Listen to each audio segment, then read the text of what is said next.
Danas imamo otvorenje izložbe povodu Uskrsa, to su tradicijski način šaranja jaja, tradicijski vez, u druge ga otvorili. Imamo goste iz Usore koji opet imaju posebno način veza, zlatoveza i imaju poseban način kako bi rekla, šaranja oraščića i ženskog nakita tradicijskog.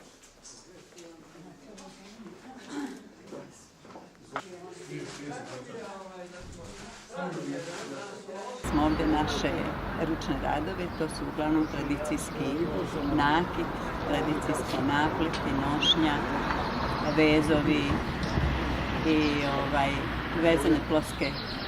Karakteristika naših proizvoda je da su rađeni sitnim bobcima, sitnim perlicama.